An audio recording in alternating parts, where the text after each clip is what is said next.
ሰላም ጤና ይስጥልን ውድ አድማጮቻችን እንደምን አላችሁ? ይህ የአይኮን ፉትቦል ኢትዮ የዩቲዩብ ቻናላችን ነው። በዛሬው ዘገባችን የተለያዩ ስፖርታዊ ጉዳዮችን የምናነሳ ሲሆን በተለይም ትናንት ምሽት የተደረገውን የ16 ጨዋታ ሁለት ጨዋታዎችን እንዲሁም ደግሞ በተለየ መንገድ አርጀንቲናንና ሊዮኔል ሜሲን የምናነሳ ይሆናል። በተለይም ስለ ሊዮኔል ሜሲ የተሰጡ የትላንትና ምሽቱን ፐርፎርማንስ መሰረት ያደረጉ አስተያየቶችን ደግሞ የያዝንበት ዘገባችን ይኖረናል። እነዚህም ደግሞ ዝላታን ኢብራሂሞቪችን እና ቴሪ ኦንሪን የተመለከተ እንዲሁም ዋይን ሩኒን የሌሎችንም ተንታኞች አስተያየት ይዘን ቀርበናል። በዚህም በመቀጠል ደግሞ አዳዲስ የአሰልጣኝና የተጫዋቾችን የዝውውር ጉዳዮችን የተመለከትንበትን ፕሮግራማችን የአርሴናልን፣ የቼልሲን፣ የማንቸስተር ዩናይትድን እንዲሁም ደግሞ የሪያል ማድሪድን ጉዳይ አካተናል። ለቻናላችን አዲስ ከሆናችሁ ሰብስክራይብ በማድረግና ቪዲዮ ከተመቻችሁ ላይክ እያደረጋችሁ አብራችሁን እንድትቆዩ ስንል ከወዲሁ ማሳወቅ እንወዳለን። በዚሁም ትላንት ምሽት የተደረጉትን ሁለት ቀሪ የራውንድ ኦፍ 16 ጨዋታዎች ስናነሳ አርጀንቲና ግብፅን ለማሸነፍ ከ2-0 መነሳት ነበረባት። ከዚህም በተጨማሪ ደግሞ ስዊዘርላንድ ከኮሎምቢያ ያደረጉት ጨዋታ እስከ 90 ደቂቃ ከዛም አልፎ ደግሞ በተጨማሪ 30 ደቂቃ ምንም ጎል ባለመቆጠሩ ምክንያት በፔናልቲ ሹታውት ወይም ደግሞ በመለያ ምት መለያየታቸውን ተከትሎ ስዊዘርላንድ ወደ ቀጣዩ ዙር ማለፉን አረጋግጧል። ይህም ደግሞ ሐሙስ ለሚጀምረው የሩብ ፍጻሜ ጨዋታ አላፊ 8 ሀገራትን የወሰነ የመጨረሻው ጨዋታ ሆኖ አልፏል። 27 ቀናት 96 ጨዋታዎች 280 ጎሎች 13 ቀይ ካርዶች 3 ሃትሪኮችና 48 ሀገራትን ወደ 8 ብቻ በማስቀረት ወደ ሩብ ፍጻሜ ያደገው ይህ የዓለም ዋንጫ ትናንት ምሽት አርጀንቲና ግብፅን 3-2 በማሸነፍ ወደ ሩብ ፍጻሜው የተቀላቀለች 7ኛ ሀገር መሆን ችላ ነበር። በዚህም መሰረት የትናንትና ምሽቱን የአርጀንቲናና የግብፅ ጨዋታ ስንመለከት ግብጾች በአስደናቂ አስጀማመር እስከ ረፍት ድረስ 1-0 እየመሩ መውጣት ችለው ነበር። ከዛም በመቀጠል በሁለተኛው አጋማሽ ሁለት ተከታታይ ጎሎችን ያስቆጠሩ ሲሆን የመጀመሪያው ጎል ግን በቢልድ አፕ ወይም ደግሞ ጨዋታውን ኳስን ነጥቀው ቢልድ አፕ በመሰረቱበት ሰዓት ፋውል ሰርተዋል በሚል በቫር በመታየት ተሽሮባቸው ነበር። ሆኖም ግን ከደቂቃዎች በኋላ ይህው ተጫዋች ዚኮ ሁለተኛ ጎል በማስቆጠር የአርጀንቲናን ምሽት የከፋ ማድረግ ችሎ ነበር እስከ 79ኛው ደቂቃ ድረስ። ከ79ኛው ደቂቃ በኋላ የአርጀንቲናው ሚትሃታዊ ሰው ሊዮኔል ሜሲ ጨዋታውን መቆጣጠር ጀመረ። በ79ኛው ደቂቃ ሁለት ተጫዋቾችን በማታለል ክሮስ ያደረገውን ኳስ ሮሚዮ በግሩም ሁኔታ በግንባር በመግጨት ጎል በማስቆጠር ልዩነቱን ወደ አንድ ማጥበብ ቻለ። ሆኖም ከ5 ደቂቃ በኋላ ራሱ ሊዮኔል ሜሲ የአርጀንቲናን ተጽዕኖ መፍጠር ተከትሎ የተገኘን ኳስ በግሩም ሁኔታ በመምታት 2-2 እንዲሆኑ ማስቻል ችሏል። ይህ አርጀንቲናዊ ተጫዋች ከረፍት በፊት 1-0 በሚመሩበት ሰዓት በቲያግላፊኮ ላይ የተደረገን ፋውል ፔናልቲ በመሰጠቱ ምክንያት ወደ ጎል ለመቀየር መቼ የነበረው እሱ ነበር። ነገር ግን ጎሉን መቀየር ሳይችል ቀርቶ አንድ አቻ መሆን ሳይችሉ በመቅረታቸው 1-0 እስከ ረፍት መውጣት ቻሉ። ሊዮኔል ሜሲም በዛን ሰዓት የተለየ ፍራስትሬሽን ማሳየት ችሎ ነበር። በጣም ሀዘን ውስጥ ገብቶ የነበረ ቢሆንም ሁለተኛ ጎል ከተቆጠረባቸው በኋላ ግን አርጀንቲናን ለመታደግ የሚችለውን ሁሉ ማድረግ ችሏል። ሊዮኔል ሜሲ በዚህም ጨዋታ 1 ጎልና 1 አሲስት በማድረግ እስከ 79ኛው ደቂቃ ድረስ 2-0 ስትመራ የነበረችውን ሀገሩን 2 አቻ ለማድረግ 5 ደቂቃ ብቻ በቅቶት ነበር። ከዚህም በኋላ በተጨማሪ ደቂቃ በ93ኛው ደቂቃ በተቆጠረ ጎል ኤንዞ ፈርናንዴዝ ባስቆጠረው የሄዲንግ ኳስ አርጀንቲና ግብፅን 2-0 ከመመራት ተነስታ 3-2 ማሸነፍ ችላለች። ከዚህ ጋር በተያያዘ የግብፅ ብሔራዊ ቡድን እንደዚህ ስኬታማ የዓለም ዋንጫን አሳልፎ አያውቅም። ከዚህ ቀደም 3 ጊዜ በዓለም ዋንጫ መድረክ መገኘት የቻሉት ፈርዖኖቹ ሶስቱንም ውድድሮቻቸውን ምንም አይነት ጨዋታ ሳያሸንፉ ነበር መሰናበት የቻሉት። ዘንድሮ እየተካሄደም ባለው የ2026 የዓለም ዋንጫ ግን ከምድባቸው በማለፍ እንዲሁም ደግሞ 32ቱ ላይ ተጋጣሚዎቻቸውን በማሸነፍ ዘንድሮ ጥሩ ግምት የተሰጣትንና ከዚህ በፊት የነበረውን የ2022 የዓለም ዋንጫ ያሸነፈችውን አርጀንቲናን ብትገዳደርም የኋላ ግን እጅ መስጠቷ የማይቀር ሆኗል። ግብፅ እና የግብፅ ብሔራዊ ቡድን ተጫዋቾች እንዲሁም አሰልጣኝ ክፍሎች በጨዋታው ላይ ደስተኛ ያልሆኑበት ብዙ የዳኝነት ውሳኔ እንዳለ የሚያወሳ አስተያየት መስጠት ችለዋል። በጨዋታው ላይ በ2-0 ልዩነት መምራት ችለው የነበሩት ግብጾች የኋላ 3 ጎል ተቆጥሮባቸው ይሸነፉ እንጂ የአርጀንቲናዎች መነሳሳትና የኮከባቸው ደምቆ ማምሸት በተለይም ጨዋታው ሊጠናቀቅ ከጭማሪ ደቂቃ ጋር 15 ደቂቃ በቀረበት ወቅት ጥሩ ምታቱንና ልዩ ችሎታውን ማሳየት ችሎ ነበር። በዚህ መሰረት ቅድም ማንሳት እንደተቻለው በ79ኛው ደቂቃ ጎል የሚሆን ኳስ ሲያመቻች እንዲሁም ደግሞ በ84ኛው ደቂቃ ለራሱ ጎልን ሲያስቆጥር ሊዮኔል ሜሲ ሌላ ታሪክን መስራት ችሎ ነበር።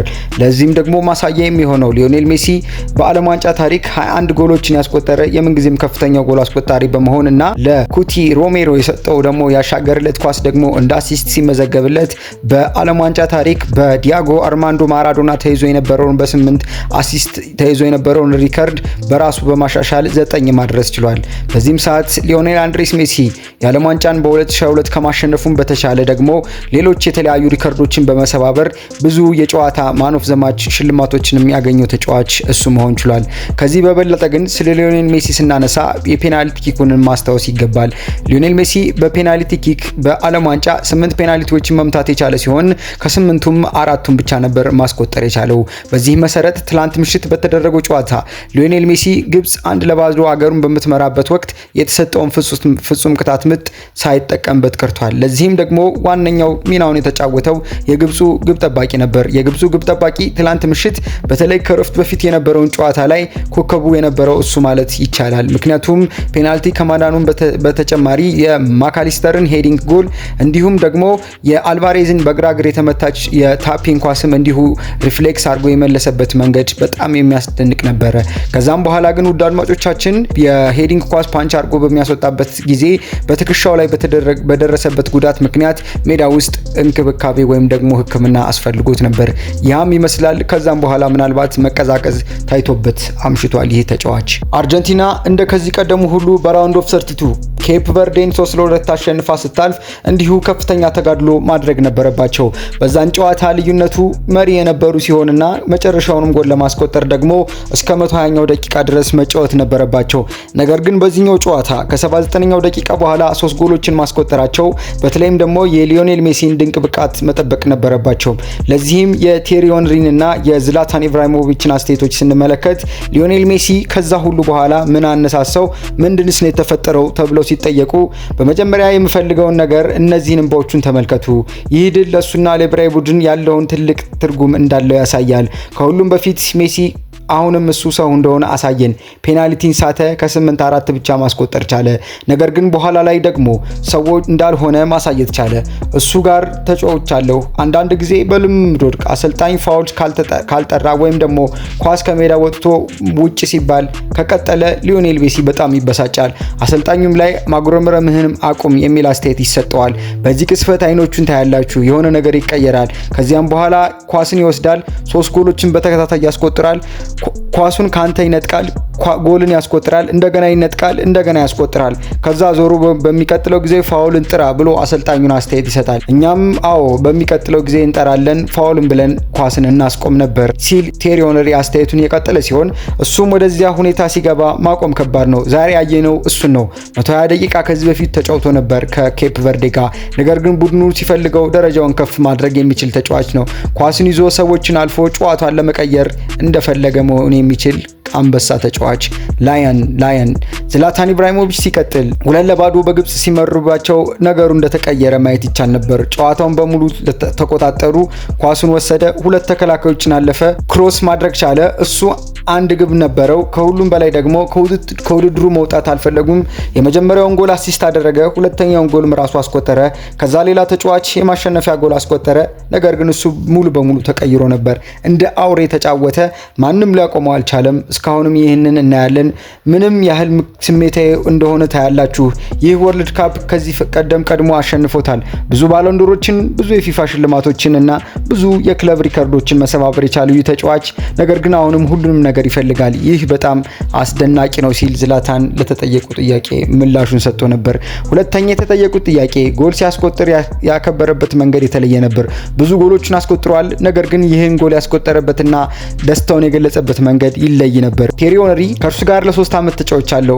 ኦፍ ኮርስ ከዚዙ ሮናልዲኖ እና ሌሎች ታላላቅ ተጫዋቾች ጋርም ተጫውቻለሁ። ነገር ግን ሊዮኔል ሜሲ አንዳንድ ጊዜ ያስቆጠረውን ጎል አያለው ዋው ብዬ ለጥቂት ሰከንዶችም ረሳ ነበር እኔ ሜዳ ውስጥ መሆኔን። ነገር ግን በኋላ ላይ ተመለሰ ኦንሪ ጨዋታውን ቀጥል ብዬ ለራሴ ያስታወስኩበት ጊዜም እንዳለም እንዲሁ መናገር እፈልጋለሁ። ዝላታን ሲቀጥል እሱ ሁለት ተከላካዮችን ሲያልፍ ለቴሪ ተመልከት ይፈልገዋል መጠንቀቅ አለባቸው ብዬ ነግሬው ነበር። በዛ ሰዓት ኢጂፕት ያልፋል ብለን አስበን ነበር። ነገር ግን ሜሲ ማዳን ጀመረ። ከዛ በኋላ ማንም ሊያስቆመው አልቻለም።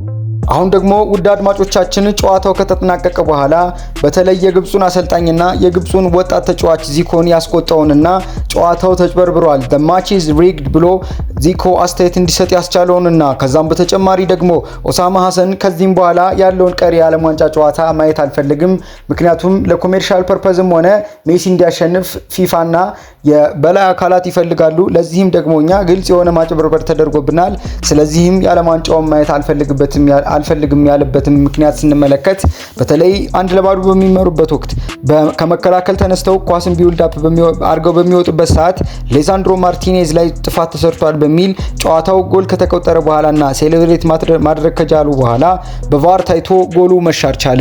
ከዛም በኋላ ግን ባለው ግብጾች በሁለት አቻ ከሆኑበት በኋላ በ92ኛው ደቂቃ ላይ መሐመድ ሳላ በአርጀንቲና የግብ ክልል ውስጥ ተጠልፎ ቫር ሳይታይ ይህ ኳስ ሄዶ ጎል ከሆነ በኋላ ቫር እዩ ተብሎ ሲጠየቅም የጨዋታው የመሃል ዳኛ ሳይመለከቱ በመቅረታቸውና ትልቁ ውዝግብ በመነሳቱ የግብጹ ብሔራዊ ቡድን አሰልጣኝ ኦሳማ ሐሰን እና እንዲሁም ወንድሙ እጃቸውን በማመሳቀል የተቃውሞ ድምጻቸውን ማሰማት ጀመሩ። ከዛም በኋላ ነበረ የጨዋታው መጭበርበርን እንዲሁ ከጨዋታው ፍጻሜ በኋላ መግለጽ የቻሉት። ወደ ዝውውር ዘገባዎቻችን ስናቀና ደግሞ የመጀመሪያ ዜናችን የሚሆነው አርባሎ አርቤሎዋን የተመለከተ ይሆናል። አርባሎ አርቤሎዋ በሊቨርፑል ቤትና በሪያል ማድሪድ ቤት የምናውቀው የቀይ መስመር ተከላካይ የነበረው ተጫዋች አሁን ላይ እስከ ጥር ወር ጀምሮ በጊዜያዊነት የሪያል ማድሪድ አሰልጣኝ መሆኑ ይታወቃል። የ2025-26 ሲዝን መጠናቀቁን ተከትሎ አርባሎ አርቤሎዋ በጆዜ ሞሪኖ የተተካ ሲሆን ጆዜ ሞሪኖ ደግሞ ከቤኔፊካ ነበረ ወደ ሪያል ማድሪድ ማቅናት የቻሉት።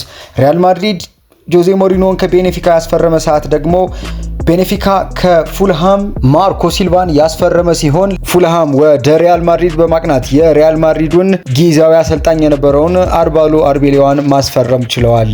በዚሁ የአሰልጣኞች ጉዳይ ላይ ስንቆይ ሮበርቶ ማርቲኔዝ የፖርቹጋሉ አሰልጣኝ ከፖርቹጋል ብሔራዊ ቡድን ጋር መለየታቸው ይፋ ተደርጓል። ይህ ስፔናዊ አሰልጣኝ በ2023 ጃንዋሪ ነበረ ፖርቹጋልን ማሰልጣን የጀመረው። ከዛም በኋላ አንድ የዩኤፋ ኔሽንስ ሊግ ያሸነፈ ሲሆን ከዚህም በተጨማሪ ብሔራዊ ቡድኑን እስከ ዓለም ዋንጫው ፍጻሜ ድረስ አብሮ ለመቆየት ብቻ ነበር ውል የነበረው። ነገር ግን ይህ አሰልጣኝ ከዚህ ጨዋታ በኋላ ራሱን ከብሔራዊ ቡድን ማግለሉንና በስምምነት ከፖርቹጋል ብሔራዊ ቡድን መለያየቱም እንዲሁ ይፋ ሆኗል። ወደ ፕሪሚየር ሊጉ ሻምፒዮን ወደ አርሰናል ዜና ስናመራ አርሰናል የሊድስ ዩናይትዱን ኤላን ሚስሌር የተባለውን ግብ ጠባቂ ለማስፈረም እንዲሁ ከስምምነት ላይ ደርሷል። ይህ ኤላን ሚስሌር የተባለው የሊድስ ዩናይትዱ ግብ ጠባቂ በዘንድሮ ጁን 30 ነበረ ፍሪ ኤጀንት መሆን የቻለው ወይም ደግሞ ከሊድስ ዩናይትድ ጋር ኮንትራቱ መጠናቀቅ የቻለው። ይህ የ26 ዓመት ግብ ጠባቂ ሊድስ ዩናይትድን ከ5 ዓመት በላይ ማገልገል የቻለ ሲሆን በአሁኑ ሰዓት ግን የመጀመሪያ ስፍራውን ከመነጠቁም ባሻገር ፍሪ ኤጀንት ሆኖ ከአርሰናል ጋር ድርድር እያደረገ ይገኛል። ከዚህም በተጨማሪ የተጫዋቹ ወኪልም ሊድስ ዩናይትድን መልቀቁን ተከትሎ ወደ አርሰናል እና ሌሎችን አማራጮችን እየፈለገ ያለ ሲሆን አርሰናል በአሁኑ ሰዓት በዋና በረኝነት ዴቪድ ራያን፣ በተጠባባቂ ግብ ጠባቂነት ደግሞ ኬፓ አሪዛባላጋን ይዟል። ሆኖም ግን አርሰናል በአሁኑ ሰዓት ምናልባት ኬፓ አሪዛባላጋን ሊያጣ የሚችልበት ምክንያት ሊኖር ስለሚችል ይህን ተጫዋች ለማስፈረም እና በፍሪ ኤጀንትም የራሱ ለማድረግ ጥረት እያደረገ ይገኛል። ወደ ማንቸስተር ዩናይትድ ዜናችን ስናመራ ደግሞ ማንቸስተር ዩናይትድ አሌሃንድሮ ጋርናቾ የሚሸጥ ከሆነ ተጨማሪ ገንዘብ ሊያገኝ እንደሚችል እንዲሁ እየተጠበቀ ይገኛል። ከዚህ በተጨማሪ ደግሞ ማንቸስተር ዩናይትዶች የቼልሲውን ሌላ ተጫዋች አንድሬ ሳንቶስን ለማስፈረም እንዲሁ ፍላጎት እንዳላቸውና 48 ሚሊዮን እንዲሁም ደግሞ 2 ፕላስ አዶንስ በመጨመር 2 ተጨማሪ ሚሊዮን ፓውንድን በመጨመር የግላቸው ማድረግ ይፈልጋሉ። እንደሚታወቀው ማንቸስተር ዩናይትዶች በዝውውር መስኮቱ ላይ ከፍተኛ ተሳትፎ ማድረግ ይጠበቅባቸዋል። ለዚህም ደግሞ ዋነኛ ምክንያታቸው የሆነው በጣም ሳስቶ የሚገኘውን ሚድፊልድ ክፍላቸውን ለመጠገኑ እንደሆነ ይታወቃል። ከዚህ በተጨማሪ እንደሚታወቀው ውድ አድማጮቻችን የካሲሜሮ መልቀቅና እንዲሁም ደግሞ የማኑኤል ጋርቴ በተጠበቀው ደረጃ ፐርፎርም አለማድረግ ከዛም በተጨማሪ አሁን ላይ በገጠመው ከፍተኛ ጉዳት ለወራት ከሜዳ እንደሚርቅ ይታወቃል።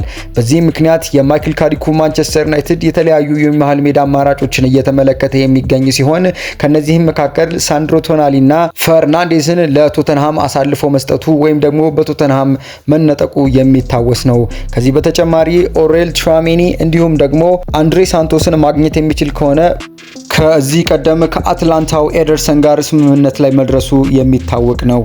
በመሆኑም ማንቸስተር ዩናይትዶች እንቁልቻቸው ኮቢ ሜኑን የሚያግዝ ወይም የኮቢ ሜኑ አጣማሪ የሚሆነውን ተጫዋች ማግኘት ይችላሉ።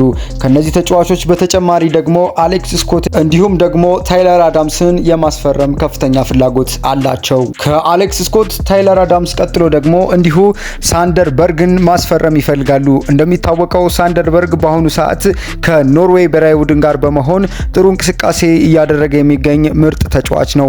ይህንን ተጫዋች ለማስፈረም ማንቸስተር ዩናይትድ እንደ አዲስ ጥያቄ ለማቅረብ እየተንቀሳቀሰ እንደሚገኝም እንዲሁ ዘገባዎች እየዘገቡ ይገኛሉ። ወደ ላሊጋ ዜናችን ስናመራ የሪያል ማድሪድን ጉዳይ እናገኛለን። ሪያል ማድሪድ በአሁኑ ሰዓት ብዙ ተጫዋቾችን እየለቀቀ የሚገኝ ሲሆን ተረኛው ደግሞ ፌራን ጋርሻ መሆኑ ታውቋል። ፌራን ጋርሻ ከሪያል ማድሪድ ወደ ሪያል ቤቲስ የሚያደርገውን ዝውውር ያጠናቀቀ ሲሆን ለዚህም ደግሞ 4 ሚሊዮን ፓውንድ ብቻ ያገኛል ሪያል ማድሪድ። ከዚህ በተጨማሪ እንደ ኒኮ ፓዝ ሁሉ 50% የሚሆነውን ሴሎን ክሎዝን ደግሞ ሪያል ማድሪድ የሚወስድ ይሆናል። ለዚህ ዋነኛ ምክንያቱ ወይም ደግሞ ለዚህ ተጫዋች መውጣት ዋነኛ ምክንያት ጆዜ ሞሪኒዮ ኩኩሬላን ጀማሪ ስታርቲንግ ሌፍት ባክ አድርገው መጠቀም የሚፈልጉ ሲሆን ከሱ ውጪ ደግሞ አልቫሮ ካራሬስን እና ከሱ በተጨማሪ ደግሞ ሪከቨር እያደረገ የሚገኘውን ፈርላንድ ሜንዲን መጠቀም እንደሚፈልጉ ተናግረዋል። ለዚህም ነው ፌራን ጋርሻ ከሪያል ማድሪድ መልቀቅ ያለበት። ውድ አድማጮቻችን ለዛሬ ያነሳነውን የዝውውርና የዓለም ዋንጫ ዜና የተመለከተ ዘገባችን ይህንን ይመስል ነበር። ፕሮግራሙ ከተመቻችሁ ላይክ እና ኮሜንት እያደረጋችሁ ወዳጅነታችንን አጠንክሩ። ከዚህም በተጨማሪ ደግሞ ሰብስክራይብ ካላደረጋችሁ ቻናላችን ሰብስክራይብ በማድረግ ቤተሰብ በመሆን ቀጣይ እንደዚህ አዳዲስና ትኩስ የስፖርታዊ መረጃዎች እንዲደርሳችሁ ቤተሰብ በመሆን አብረን እንድንዘልቅ እንጠይቃለን። ስለነበረን ጊዜ ከልብ አድርገን እናመሰግናለን። መልካም ጊዜ። ባይ ባይ።